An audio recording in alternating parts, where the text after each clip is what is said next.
What's going on, Lindsay? Hi, how are you? We're doing good. How are you? I'm great. Thank you for asking. You're welcome. How can I help today? So, a brief rundown about what's going on is that I sold my shares in partnership in my business, sold my house, and came to Columbia with my husband so we could live here in his hometown and start a life here. And we went to buy some land Mm-hmm. to build our dream house on. And we found out the day that we was closing on our land that his mother had actually stolen his inheritance account, and we was unable to purchase the land. And this has just put a string of financial hardships on us since we found this out. How did she steal? How did she do that if his name was on the inherited account? He did allow her access for the account just so she could put money into the account when he needed her to do so for his errands to help that. But Is she in jail? no. Why? I wish. Why didn't you call the police? Somebody sold more than $250,000 from you and your husband. That is very true, but he is very forgiving. And I'm forgiving too, but I also have a responsibility to make sure me and my wife eat. that is very true. And we're not talking about Now chump change. We're talking about $300,000. That's what my screen says. She cashed in her mom card when she decided to steal from her son and his wife. Correct. And now we are at the point where we can't pay our property taxes, and we're having to move back to Kentucky. And thankfully, the business I was partnered in and had shares in is allowing me to reinstate all that, and I can start work again soon. But that's all great. What you're saying, I'm sorry to cut you off. What you're saying is great. I'm glad that things are kind of going on the up and up with your job and that there's some great things happening. But that's not the solution to what's taking place with your mother-in-law. And I don't want you to think that. You're having to move back because you didn't prosecute the person who stole the money from you and seek getting repaid. I agree, but now things are just really hard, and we're having to sell all of our property here in South Carolina. No, hold on. You got to change your language.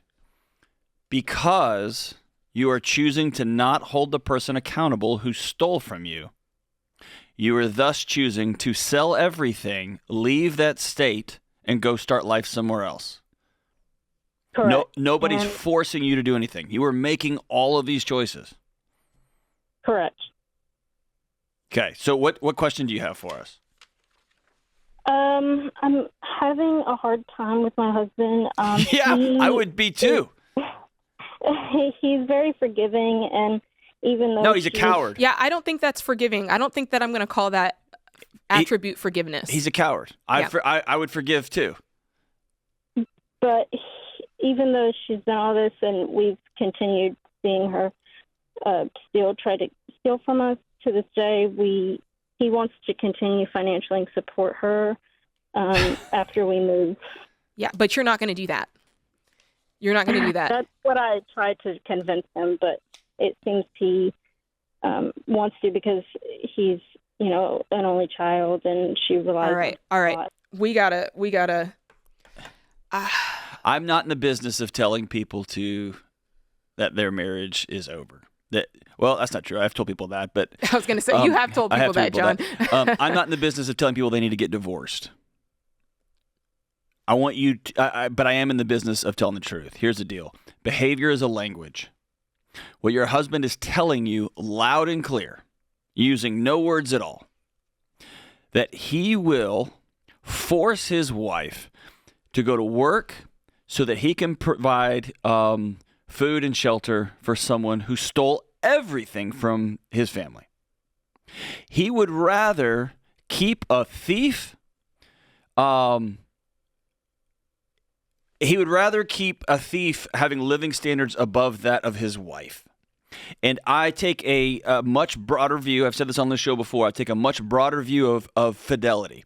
We're obsessed with marital fidelity when it comes to sexuality, but we completely throw it out when it comes to financial fidelity, Come on, to John. emotional fidelity, to psychological safety. We just get rid of all that. So when it comes to cheating on, your husband is cheating on you with his mom, not in a sexual gross way, but in a whose needs come first way. And until you stop using language like, well, we're having to do this, and you step back and say, I am worth more than this. And I married him. You told him, all mine is yours and all yours is mine till death do us part. And he told you that too. And he's going back on what he said.